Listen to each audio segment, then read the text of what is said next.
Thank you very much. Before I provide an update on our continued progress against the China virus, I'd like to discuss our latest actions against the Iranian regime. Today, I'm directing the Secretary of State, Mike Pompeo, to notify the UN Security Council that the United States intends to restore virtually all of the previously suspended United Nations sanctions on Iran. It's a snapback, not uncommon. 2 years ago, I withdrew the United States from the disastrous Iran nuclear deal, which was a product of the Obama-Biden foreign policy failure, a failure like few people have seen in terms of the amount of money we paid for absolutely nothing and a short-term deal. This deal funneled tens of billions of dollars to Iran, 150 billion to be exact, plus 1.8 billion in cash, which I don't know that the president had the authority to give, but gave 1.8 billion in cash. Just another great deal that turned out to be a total disaster that would have funded all of the chaos and the bloodshed and the terror in the region and all throughout the world. And I won't say anything because I don't like saying it, but Iran doesn't have so much money to give to the world anymore, to the terrorists, to give to Al-Qaeda and various other groups of people that they were funding. They have to keep their own regime together, and it's not easy for them. And if and when I win the election, within the first month, Iran will come to us, and they are going to be asking for a deal so quickly because they are doing very poorly. But that deal was a disaster. $150 billion, $1.8 billion in cash. And we got nothing except a short-term little deal. A short-term, expiring, it's starting to expire already. It's terminated, but it would have, if we didn't terminate it, start to expire very shortly. A good deal was the deal we made with UAE and Israel. And by the way, other countries, I will tell you now, want to come into that deal. Countries that you wouldn't even believe want to come into that deal. And all of a sudden, you're going to have peace in the Middle East. And you couldn't have done it with this ridiculous Iran nuclear deal, as they call it, that President Obama made, along with Sleepy Joe Biden. I imposed the toughest ever sanctions on Iran. And this has caused great difficulty for them, giving money to terrorist organizations. And if they do, they'll have hell to pay. Earlier this year, I ordered the strike that took out the world's #1 terrorist, Qasem Soleimani, in addition to previously terminating leader and founder of ISIS, Abu Bakr al-Baghdadi, the two leading terrorists by far in the world, the founder of ISIS. Nobody even talks about that. And we also defeated. We now have 100% of the ISIS caliphate in Syria. When I took over, it was a mess. It was a total mess. They were all over the place. My administration will not allow this Iran nuclear situation to go on. They will never have a nuclear weapon. Iran will never have, mark it down, Iran will never have a nuclear weapon. When the United States entered into the Iran deal, it was clear that the United States would always have the right to restore the UN sanctions that will prevent Iran from developing a nuclear weapon. We paid a fortune for a failed concept and a failed policy, a policy that would have made it impossible to have peace in the Middle East. Here at home, through Operation Legend, we are confronting the wave of crime in Democrat-run American cities. That's absolutely shocking. When you look at Portland or New York, San Francisco, Seattle, Chicago, sometimes Los Angeles, Democrat-run cities, they're a mess because they don't get it. Either they don't get it or there's something that nobody else understands. We've deployed more than 1,000 additional federal agents to help these Democrat-run disasters. We just have done this. We have to give them a hand. And we can stop it immediately, like Portland would be so easy to stop. We'd stop it immediately. We only sent in some Homeland people who are great, by the way, to save the courthouse because it would have been blown up or burned down. And they did that very easily. But if we were called upon, we would send in, whether it's Homeland, whether it's FBI, whether it's just law enforcement, and we'd send them in quickly. We would eradicate it just like happened in Minneapolis. As soon as they were called in, they should have been called in a lot sooner. You would have had far less damage. Today we announced that Operation Legend has successfully resulted in nearly 1,500 arrests already. Bad ones, really bad people. Prosecutions and prison sentences will follow, and they'll be a very long time in prison for what they've done to these cities. Most cities are well run, most of the nation is well run, and the areas that we're talking about are all, in all cases, run by Democrats, usually radical left-leaning Democrats, like in New York or in Portland. We've made arrests in Kansas City, Chicago, Cleveland, Detroit, Milwaukee, St. Louis, Memphis, and Albuquerque for many violent crimes, including gun crimes, arson, and 91 murders. We're also using the full power of the federal government to defeat, as you know, the China virus. New cases have declined in 80% of the jurisdictions in the past week. 80%. New Zealand, by the way, had a big outbreak.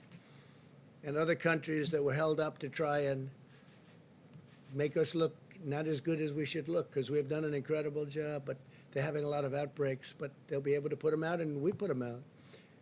The hospitalization rate has fallen in our country, 54% since its peak in April, 54%. Older Americans are still the most vulnerable to the virus. 92% of deaths have occurred among those 55 and older. Only 2.7% of deaths have occurred among those 44 years. Think of that, 44 years and younger. So 44 years old and younger, only 2.7% of deaths have occurred. And many of those people had pre-existing conditions, they had problems, heart, diabetes, and other problems, but many of those. So think of that, only 2.7% under 44 years of age. Excess mortality in Europe this year is 33% higher than the United States. Evidence that the tragic cost of this virus is higher in other Western nations. South Korea, you've been reading about South Korea doing well. Well, they just had a very big breakout, but they'll be able to solve the problem. We must all remain vigilant and continue to exercise extreme caution around those at highest risk. As we know, multiple colleges and universities announced that they would suspend in-person teaching. Now, we have learned one thing. There's nothing like campus. There's nothing like being with the teacher as opposed to being on a computer board. It's been proven a lot better. It's a lot better. The iPads are wonderful, but you're not going to learn the same way you do by being there. So nevertheless, certain colleges and universities have announced that they would suspend the in-person teaching. For older people and individuals with underlying conditions, the China virus is very dangerous, but for university students, the likelihood of severe illness is less than or equal to the risk of a seasonal flu. And the seasonal flu happens and comes and it goes, and it can be very bad, but people don't talk about it in the same way, and they shouldn't. But if you look at that, the odds are less than or equal to. Instead of saving lives, the decision to close universities could cost lives. It is significantly safer for students to live with other young people than to go home and spread the virus to older Americans. Makes sense? And the shutdown thing is causing tremendous depression for those places that are still shut down. You look at certain areas that, in all cases, Democrat-run, still shut down, and the numbers there aren't even good, but causing tremendous depression, suicide, drugs, alcohol, abuse. A lot of problems are being caused.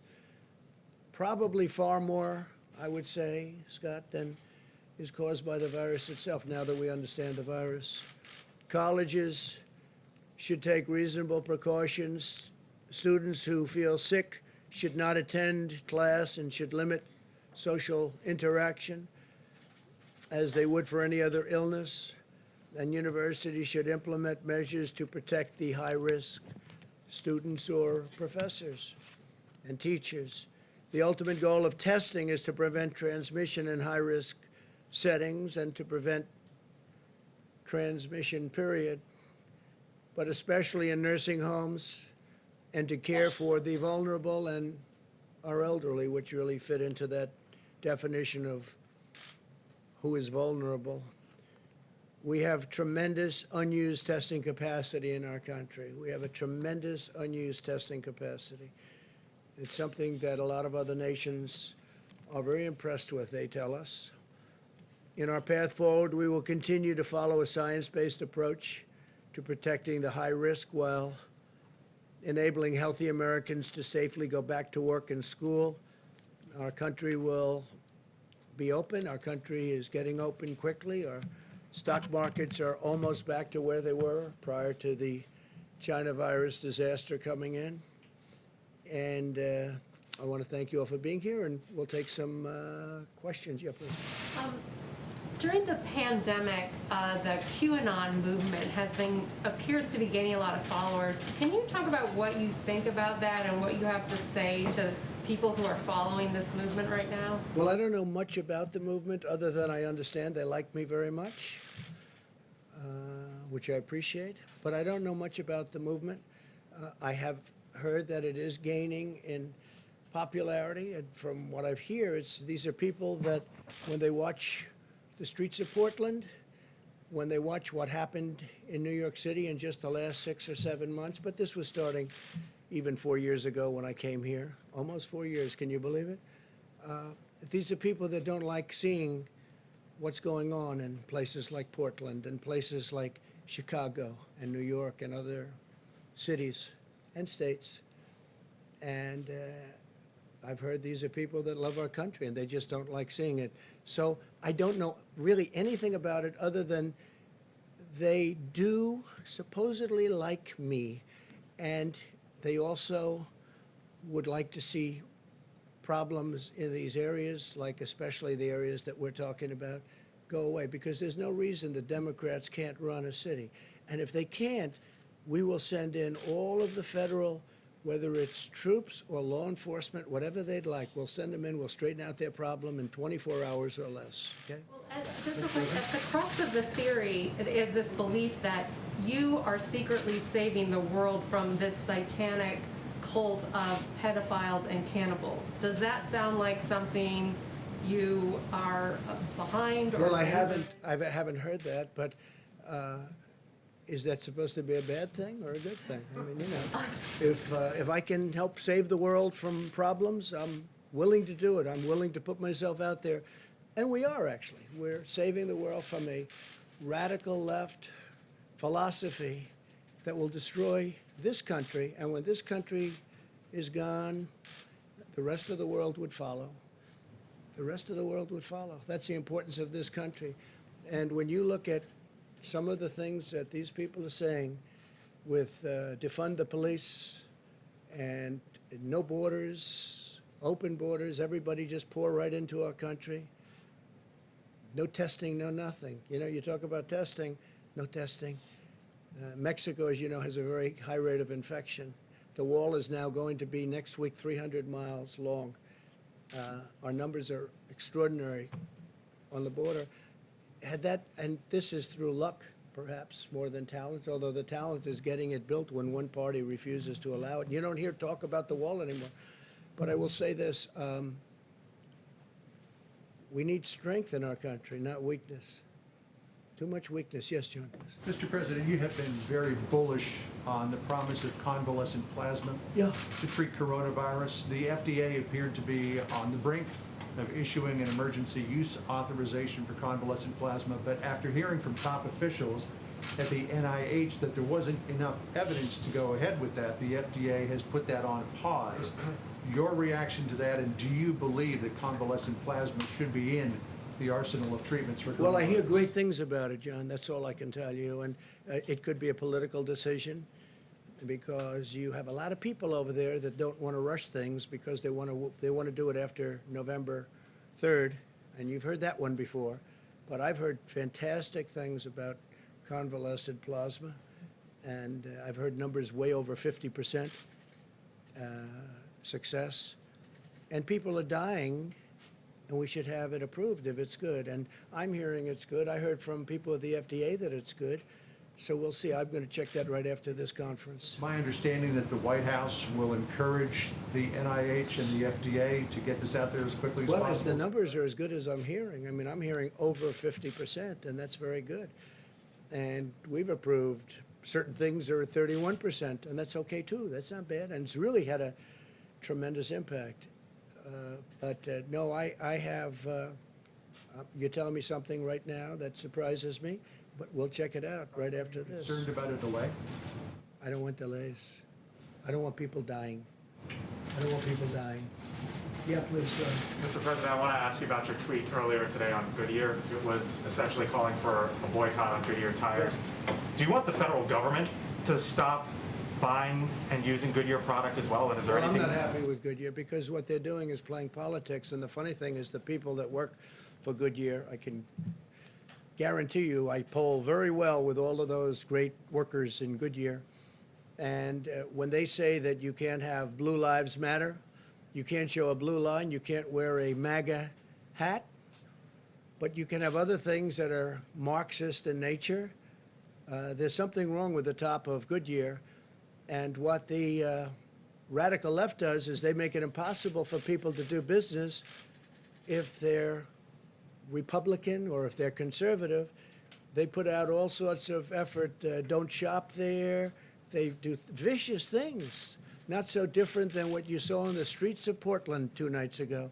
Boycott do you Oh, envision? I don't know, that's up to people, but I wouldn't recommend it. If they want to hold political speech, if they want to let you not do what everybody's doing, if they want to wear a MAGA hat or if they want to wear a Blue Lives, you know what Blue Lives Matter, right? That's policemen and women. That's a terrible thing. That's a terrible thing. So they're using their power over these people, and these people want to wear whatever it is that we're talking about. You know that.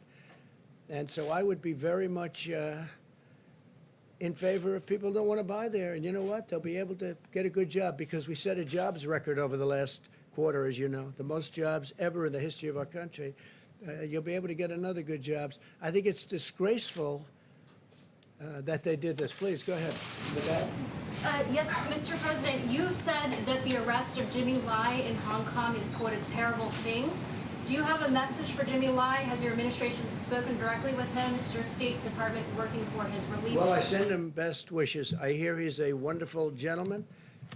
He's certainly a brave man, and I send him best wishes. With that being said, because of that and obviously what happened in Hong Kong, we've taken all of the vast amounts of money that we used to subsidize Hong Kong. We essentially subsidized Hong Kong by giving them all sorts of incentives. And that's what made Hong Kong, the exchange and business in Hong Kong, successful. I've taken it all back. That means that the United States is going to do a lot more business. You know, we really gave them tremendous incentive and subsidy in order that they be successful for freedom. But now that the freedom obviously seems to have been taken away, we will keep all of the incentives that we were giving them, which is billions and billions of dollars, and all of that business will come into our country, including the New York Stock Exchange and NASDAQ and It'll all come here. But I feel badly for him because I hear he's a good person. I don't know him, but I hear he's a good person, obviously, a very brave person. Did you have something? Go ahead. Yes, sir. Thank you, Mr. President. With the Iraqi Prime Minister coming in tomorrow, what about Say this? it. The Iraqi Prime Minister is coming in tomorrow to meet with you, and how do you feel about this notion that Iraq can once again become the buffer between Iranian influence and Russian influence in the Middle East? Do you feel that under this Prime Minister that that's possible once again? What are your thoughts Well, on this it? is a man that I get along with very well. We're largely out of Iraq. We're down to very few soldiers. I said we're getting out of these endless wars, these ridiculous, endless wars. We should have never been there in the first place. I think it was the worst decision made in the history of our country. Should have never been there. In the Middle East, we should have never been. But we're getting out rapidly out of, over the course of 3 years. In getting out, it's very sticky getting out. And some people agree, and many people don't agree. But I think most people very much agree. We're doing very well in our negotiations with Afghanistan. We're getting out. We're down to a much smaller number of people left there. And, I greet men and women coming home and coming home after they've been hit. I've also greeted many at Dover, greeted many bodies coming back in. And we've been there 19 years, and we're basically policemen. We're acting as police as opposed to soldiers. And they're going to have to police their own states. And they've been doing that for thousands of years. But it's time after 19 years that our soldiers come home. They've done an incredible job, but they're not allowed to fight to win, and maybe they shouldn't be, because a lot of the people, it's not their fault. But with the Taliban and with going to Iraq again, we're down in Afghanistan, very low numbers, and that'll be taking place. And I let them know, do anything and you'll be hit like you've never been hit before. So we're doing very well. Syria, the same thing. Remember when I took all of the soldiers off of the border between Syria and Turkey, right? And everybody said, oh, that was 2 years ago. It was a long time ago. They said, oh, this is terrible, terrible, terrible. We're going to leave. Why do we have our soldiers between Syria and Turkey? Turkey can definitely take care of itself. I have a very good relationship with President Erdogan, and Syria has been fighting forever. And I say, why are we guarding their border? And I brought our soldiers back home. I got them out, and guess what? Nothing's happened. They've been fighting like they have been for 1,000 years, okay? Nothing's happened. And nobody mentions that. Everybody said, this is going to be a disaster. There's no disaster. Nothing's happened. And so we're getting out of the endless wars, and we are building a military the likes of which the world has never seen. $2.5 trillion we've spent, and we hopefully don't ever have to use it. But we want to focus on a much bigger picture, because we have a much bigger picture. It's when you look at what China's doing, when you look at what Russia's doing, when you look at what some other countries are doing, we want to be ready just in case there is a catastrophe. We don't want to see that. We don't want to ever use it. We've rebuilt our military, new missiles, new rockets, and new tanks, and new everything, $2.5 trillion, all made in the USA. And we've upgraded incredibly our nuclear capability, and some of our nuclear needed nourishment. It needed new strength, and we've upgraded it very, very significantly. I mean, to a level that nobody would even believe. And hopefully we don't. You pray to God we never have to use it, okay? But we've never been in a position where we've been this strong. Please. President, thank you so much. I wanted to ask you about the Middle East. I have a couple questions. You mentioned that other countries are interested in following suit Yes, after the having to do with Emiratis. UAE and Israel. Exactly. So Correct. do you expect that Saudi Arabia will join? And I do. yes, and also the Emiratis have expressed interest in the F-35. Do you think that that should be something that they could look forward to in the future? Is there some No, sort I of think time they'll, delay? I think, look, they've definitely got the money to pay for it. It's nice because usually when a lot of times we make deals, they don't have 10 cents, these countries we deal with. We give it to them like, how about paying us back later? But they never pay because they don't have the money. No, they have the money, and they would like to order quite a few F-35s. It's the greatest fighter jet in the world, as you know, by far. Stealth, totally stealth. You can't see it. Makes it very difficult. I was asking a pilot, what do you think is better, this one, that one? Talking about Russian planes, Chinese planes. He said, well, the advantage we have is you can't see it. So when we're fighting, they can't see us. I say, that sounds like a really big advantage to me.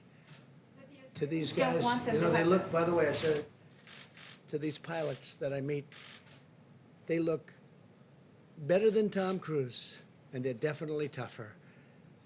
And he's a nice guy. But these people are amazing, and I speak to them a lot about it. What do you think, you know, as I go around to the various places? I saved the big one in Florida as an example. That was a big one, knocked down pretty much by the hurricane. So I spent a lot of time on that, and it's the greatest plane in the world. One thing about that kind of thing, technology, high technology, greatest plane doesn't last long. Somebody comes up with something else, but we're always the one to come up with something else. So, yeah, they'd like to buy F-35s. We'll see what happens. It's under review, but they made a great advance in peace in the Middle East. Even the New York Times thought it was an incredible deal. Can you imagine that?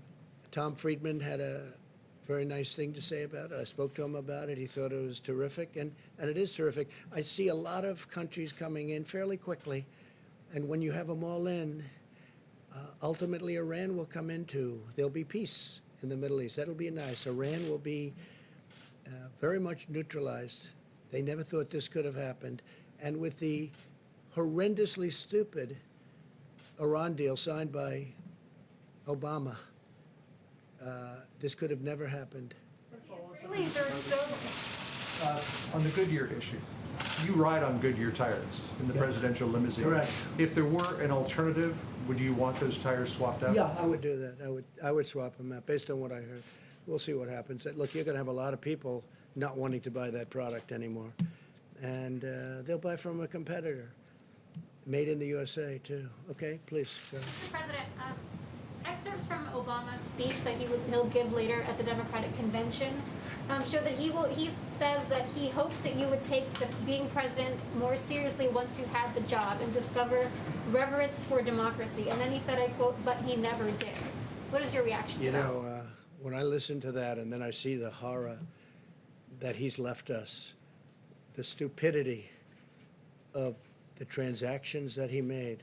Look what we're doing. We have our great border wall. We have security. We have the UAE deal, which has been universally praised by people that aren't exactly fans of Donald Trump for various reasons. I don't know why. It can't be my personality, but they're not fans, right? And when I look at what we have, and I look at how bad he was, how ineffective a president he was so ineffective, so terrible. Slowest growing recovery in the history, I guess, since 1929 on the economy. Don't forget, until the China virus came in, we had the greatest economy in the history of the world. And now we're doing it again. I'm going to have to do it a second time. We're doing it again. Hard to believe. We're doing very well. You heard the numbers. They're way, way down on the virus. But when you look at the kind of numbers that we're producing on the stock markets, we're almost at the level. In fact, NASDAQ and S&P are higher than they were at their highest point prior to the China virus coming and the plague coming in. Now, President Obama did not do a good job, and the reason I'm here is because of President Obama and Joe Biden. Because if they did a good job, I wouldn't be here. And probably if they did a good job, I wouldn't have even run. I would have been very happy. I enjoyed my previous life very much. But they did such a bad job that I stand before you as president. Thank you all very much. Thank you. Mr. President, don't you admit you were a judge for the 170,000 dead?